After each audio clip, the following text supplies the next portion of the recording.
Wake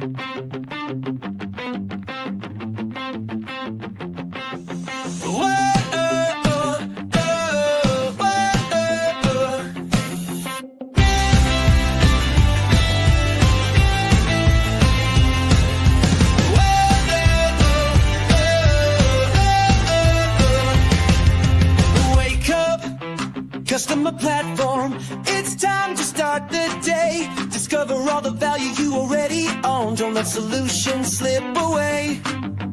Wake up, customer platform. The tools are at your hand. No need to sleep on capabilities that can help your business stand. The answer's right before your eyes. You just need to realize. Wake up, customer platform, and watch your business rise. Wake up, wake up. The platform's waiting for you. Wake up, wake up. See what your system can do. Good morning, HubSpot Nation. It is time to wake up customer platform with your unofficial HubSpot Updates morning show, where we help you wake up to all of the value that's available to you in HubSpot. Here with my co-hosts Casey Hawkins and George B. Thomas. How are we doing today, folks? Doing well. It snowed here yesterday. So the kids have a 2-hour delay. Last time I took on the 2-hour delay, but this time my husband is taking it on. Nice. I missed the doing well part in there. Yeah. Snow, delays. Yeah. I'd like to say I'm doing well as well, but it is a cold front here in North Carolina. I'm not liking it. I went out of the house for the first time in a while yesterday to take my daughters and wife to the new Wicked Forever or Wicked something movie. And I was like, For put me good. back- Wicked for good. Wicked for good. There we go. Thank you. And yeah, it was a good dad moment, but man, did I freeze my butt off. And I was like, please get me back to the house. I don't look at going out any point today. I will be bundled up. But other than that, Chris, I'm doing good. How you doing? I'm doing all right. So I'm in Colombia at the equator, and I'll just let everybody do the math. I was like, I don't think I even want to hear what. Yeah, no, we don't. Yeah. He's yeah. bragging. I don't care, actually. I don't care. On that note, we will dive into some updates. But first, don't forget tomorrow, admin networking at the HubSpot Admins Hug. Always a good time meeting fellow admins, and I think just don't underestimate the amount of value you can get from events like this. They've done quite a few at this point, so excited to see this one. I think this is How it one of my goes. favorite events that they do, personally. Yeah, for sure. We've also got, I want to highlight Casey's resource, HubSpot Holiday Prep Checklist. You can check that out on the valuefirstteam.com site. And then also working on getting an events calendar up finally for all of the content that we do. So we'll be sharing that after the show as well. And I guess I should share that tab as well. So events calendar on the website. Excited for that. Very cool. But This looks nice, let's Chris. Thank you. Let's get into some updates. We've got 11. Team working hard. Kyle told us during the HubSpot helpline on Friday that team has been working hard on closing a lot of gaps. And I guess we shouldn't be surprised that the 11 updates dropped on Friday that we get to go over now. All right, let's do it. First one, subscriptions event data in report tool. In public beta, what is it? You can now use subscriptions event data for individual subscription statuses and opt out all events via the report tool to build views, easily track and analyze subscriber data over time. It includes source of opt change, status change, date, and more. Why does it matter? It gives marketers access to subscription analytics so that they can optimize their email strategy, make data-driven decisions about campaigns, measure list growth, understand why people are unsubscribing, and or demonstrate the ROI of marketing efforts to stakeholders. Makes Very sense. I nice. have to imagine this is a common reporting need, and I'm curious what was being done before this. I was using lists sometimes, which there is like now the list analyze tab, which didn't always exist. But prior to that, I had like, and this is not a super great workaround, but I would do like create date. But even that was like a little bit of didn't necessarily mean that they were subscribed at that date or anything. But it was a little bit of like a fuzzy way of looking at this. Okay. And the Okay. listing only works if it shows you the list history. So if you have a list of all your subscribers, in theory, you do, it will show you the size of that list over time. But if you don't already have that list, you have to create that list and then it starts that day, which was a problem for some of the clients I worked with who wanted to see what was our subscribers last year. And I was like, well, there's not a list. So That should be good news for a lot of folks out there. Number 2 today, and these next 3 are all in development. Looks like the team is working hard on the users admin experience. Got improved team hierarchy view. Forward-looking statement at the front here. What is it? Will be a brand new way to see your entire organizational structure. All at once and without the endless clicking. Instead of diving into individual teams one by one, you'll now see a clean visual hierarchy that shows parent teams, nested teams, and members at a glance. Previously, to understand where a team or user sat, you had to open a team, then another, then another. Viewing parallel hierarchies at the same time wasn't possible. Now you will have a visual tree that lets you view the entire organizational structure at once. It's easier to understand relationships across teams, compare hierarchies, and quickly locate where people sit. why does it matter? Managing complex team structures can get confusing, especially when there are multiple levels of nested teams. Until now, many admins found themselves repeatedly clicking into teams just to understand who sits where. Customers told us that this experience needed to be clearer in their own words. It's a little challenging. I don't always know where people sit just because there's so many layers to it. It's sometimes a bit confusing. Would love to have a tool or integration to make a hierarchy organizational chart for our own company and team members so it's visually more appealing to see the company tree. This means faster navigation, see the full team structure without drilling into multiple pages, clearer understanding, understand where teams sit, how they relate, and where users belong instantly, and easier team management. Admins gain deeper visibility into how teams are organized, supporting cleaner team management and permissions. Dare I say, quality of life? Yeah, I was gonna say who's gonna be the first one to say it, since we joked about how much we say it on the call-in show. But yeah, definitely quality of life. Anything that you don't have to click again and again and again. Like the fact that that was even in this update is crazy. I mean, man, this statement here, would love to have a tool or integration.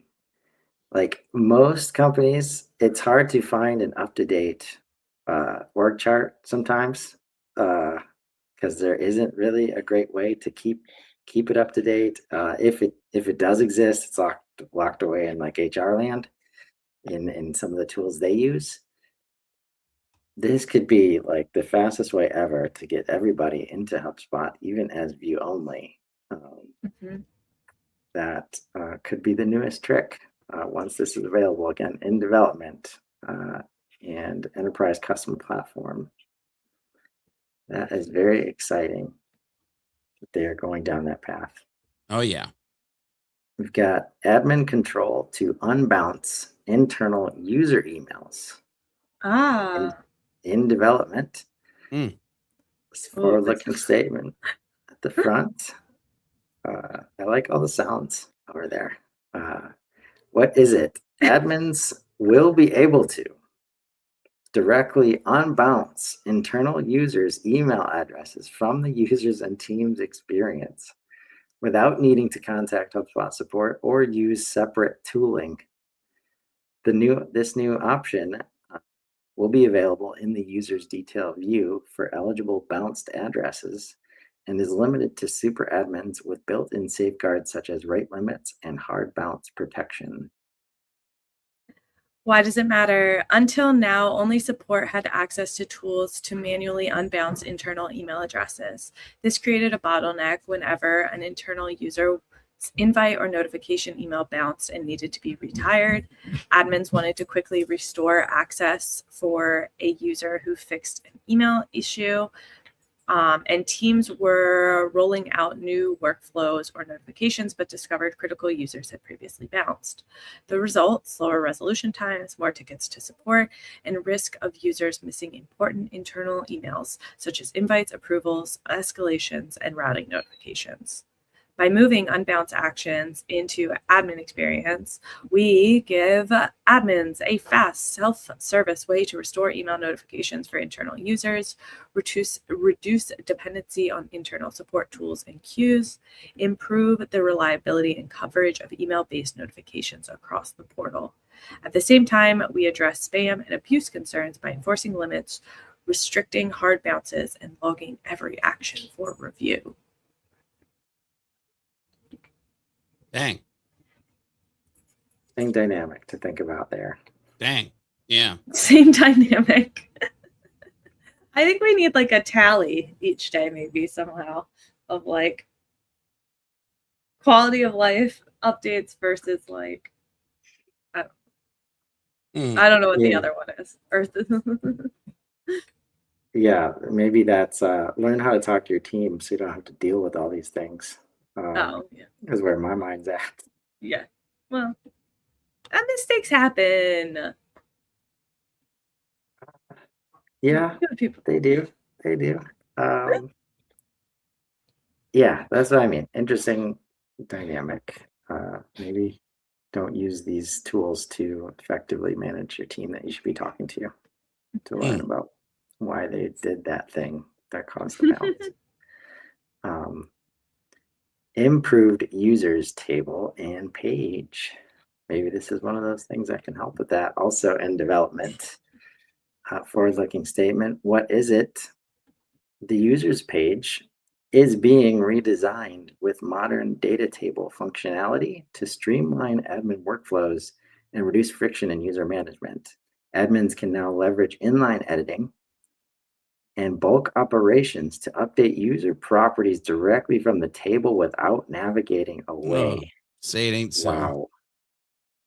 Wow. The redesign introduces customizable and movable columns, saved custom views, and optimized default views with total user counts for quick reference, enhanced quick filters, and export filtered views.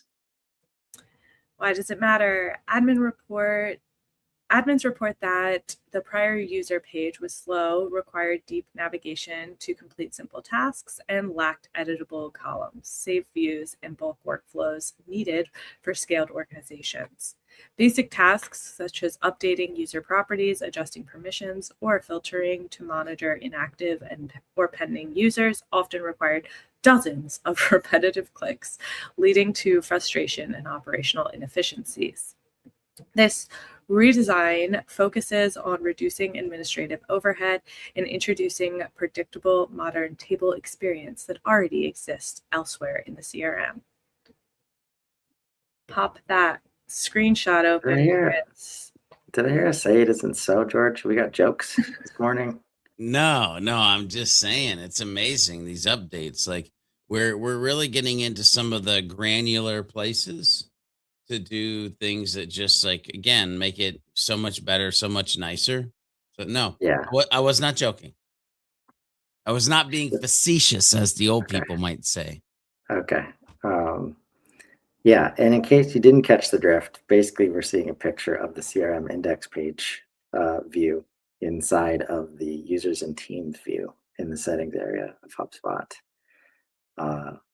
which is cool. You know, the more I get comfortable with Cloud Code and just auto coding in general, and AI helping with this, I have to imagine there's opportunities like, hey, we want to put the CRM index view inside of the users and teams views. Help us do that in the fastest way possible. So these things that we like all over the portal definitely provide feedback when you see it, because it's easier than ever to kind of push it to other places into HubSpot land. So very cool. That one's in development. Breeze Social Post Agent has been in private beta for quite some time. Let's see if we got any updates here. I love the what's changed box. Thank you, team. What's Very helpful. changed? Announces transition of Social Post Agent to private beta for focused improvements. Okay. Existing users retain access. Others may request access, which will be granted gradually based on readiness. So I was mistaken in assuming, because I've never seen this before, this kind of change, going from public beta to private beta so that the team can focus on improvements. Please note the Social Post Agent is transitioning to a private beta as they focus on quality and performance improvements. And that's the same thing that was in the blue box. Right. But you can still request access if you want to check out the private beta. And if you're using it, you'll still have access. Yes, indeed. Number 6 today, a deprioritization, another new type of category since last month. Private preview of workflow UI updates. Thank you for participating in the Workflows Visual Updates beta and for sharing thoughtful feedback. Your input helped us learn a lot, and we want to be transparent about our next steps. What's changing? We're deprioritizing this beta, and we'll be removing the current beta experience from accounts. This means the editor will revert to the standard Workflows UI, and the following beta-only elements will be retired. The new grid-like dotted canvas background, drag and drop rearranging within the canvas and from the action panel onto the canvas, collapsible, expandable trigger and action cards, and the new toolbar look and location. No action is required on your end. Why are they making this change, Casey? Yeah, like, we're not quite prepared for this level of change here. Yeah. Why is it marked as deprioritized? That's the thing. So through usage and feedback, we learned these capabilities need to be more robust and scalable to meet your expectations. Rather than iterate on these early implementations, we're choosing to invest in stronger versions that address performance, reliability, accessibility, and efficiency from the ground up. So I forgot about this, but once we were reading about this, I remembered what this was. And I do remember being really excited about it, specifically about like the dragging and dropping and everything. I don't know if I played with this enough, but this if you didn't join the helpline on Friday, it was really insightful because Kyle talked about how historically HubSpot's been pretty quick to launch and then they'll like figure it out. And this is like an exact example of that where they were quick to launch. They wanted to like get the feature out there. And now they're like, whoa, it maybe wasn't working as well as people want it to, which I think is good because I find myself doing this all the time in tools. If it doesn't work like I want it to, immediately I'm pretty quick to be like, this thing doesn't work when it's not necessarily the case. Yeah. Yeah. Well, I'm sure it'll be back. So let's hope. I was excited about turning the workflows into a Canvas-like experience. But I've been building something similar for data modeling on the Value First website, and I've never been more understanding of all the things that they're saying Mhm. about basically how not that easy it is to build this kind of Canvas, do whatever you want, but also be structured so it doesn't break kind of experience, and have that be available to like millions of users. Yeah. I could see. They probably got a lot of data to shore it up now. So very cool. Next one, refine suggestions for dedupe is in public beta. What's changed? Updated the language of the update to use the refined suggestions nomenclature. Okay. Thank you for the guidance. What is it? Customers can now reject multiple duplicate suggestions in bulk using rules configured on top of the existing duplicate identification model. Why does it matter? Portals with many identified duplicates have no way to reject duplicate suggestions in bulk, making it harder to manage and clean up large volumes of duplicates. This update reduces duplicate clutter, allows new duplicates to be identified, and can lower back-end computational load by reducing the number of records to review. This is, yeah, bulk reject of duplicates. Indeed. Has this been out for? It came out For a while. last week or a week or two ago. I don't know. Time, space. Changing the titles of me. Good to know that's might be the only thing that changed. Maybe a week and a half, 2, maybe. I don't know. Recent. All right. Recent. Recent enough. Next on our list, blog research agent is in private beta. I don't know, did either of you get any emails last week with some intentional tips for how to make your blogs better? I don't Mm, remember that, yeah, I don't remember seeing that. but No. I'm not saying I didn't. You Well, know I got that an box email. when they ask you that on like ad platforms, they're like, "Do you know this brand?" And you're like, "I don't know." Looks like we got another revert here too. Please note the blog research agent is transitioning to a private beta as we focus on quality and performance improvements. Current users will keep their access. You may request access to the private beta and will grant access gradually as we evaluate readiness. Mm, mm, mm. Again, this guy's been around for a while. Yep. Um, Yep. so It's interesting this morning. I feel there's this movement of clawing some things back. Which again does kind of fall in line to what Kyle was saying last Friday. So it's just an interesting feel that we're getting this morning. Yeah, after Inbound, Trisha and I went through a bunch of the agents. We did shows on like a lot of them. I know we did social post agent, and I'm almost certain we did the research agent as well. And to be transparent, we like both of them. We were like, meh. So I'm actually happy to see them kind of pulling these back and reevaluating them. yeah, I think like you said, Casey, it's easy to come in and have it not work, and then they make a bunch of changes. But then since you've already established it didn't work, there's no reason to go check them out.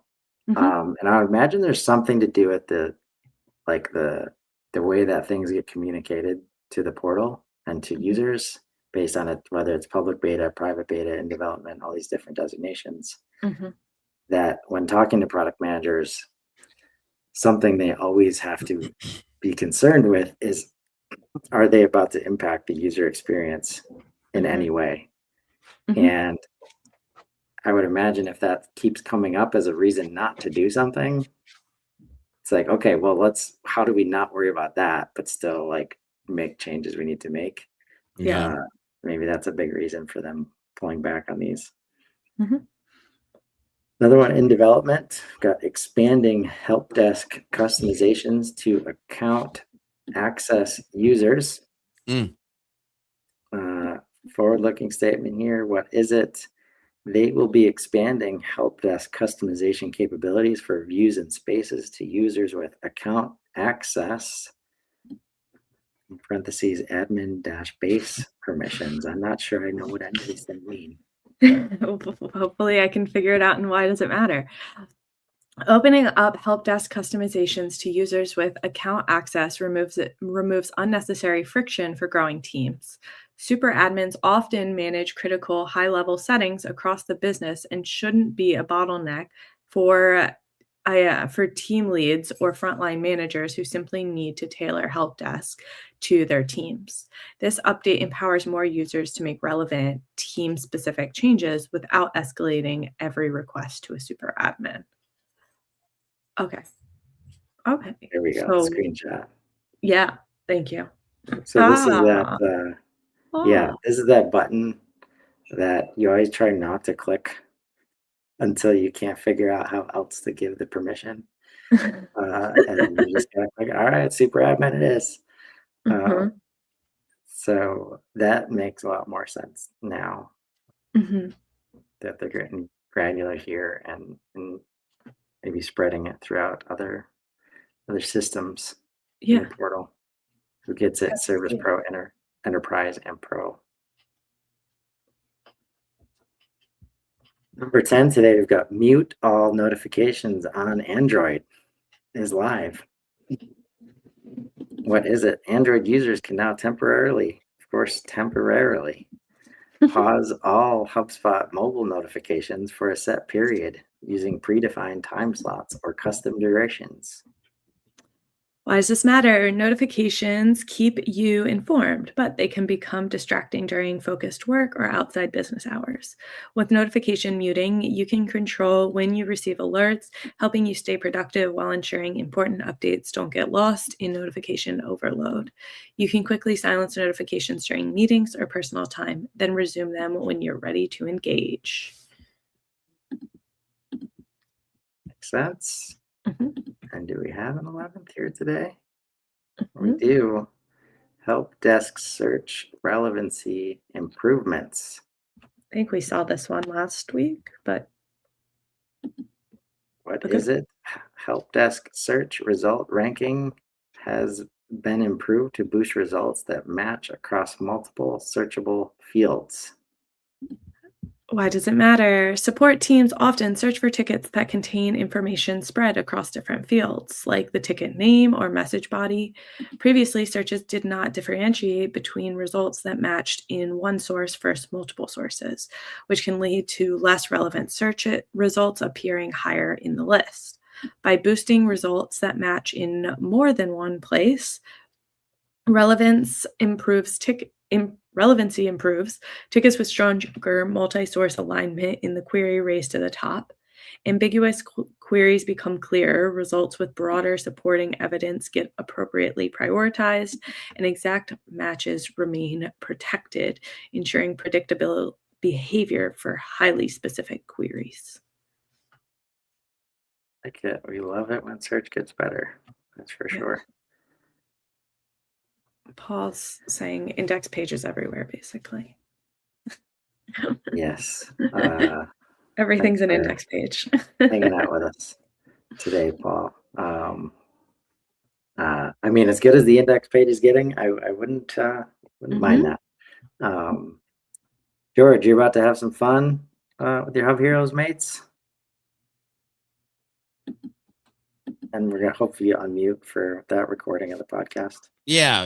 You know, first time on the internet. Yes, we are going to do another episode about loop marketing. So we'll see how that goes today. I think it's Amplify Part 2, if I'm Yep. keeping track. Yep. You're keeping track right. That'll be a fun one. I know, Casey, we're talking about value for scoring later today. We're going to work on building. Yeah. All right. And then right after that, I'll be hanging out with Danielle Urban doing some value first measurement. But before those, I'm going to be on with Tony, getting back to some value first leadership. So a full day of content coming your way. And that is where we will wrap. Remember, folks, you probably already own the value you've been looking for. It's just time to wake up. Join us tomorrow morning at 8:30 Eastern. Or you can catch us anytime on Spotify and Apple Music. And of course, the Profoundly HubSpot Updates blog. Until next time, I'm Chris Carolyn. I'm Casey Hawkins. And I'm George B. Thomas. And this has been Wake Up Customer Platform. Now go build something amazing. Have a great day, everybody.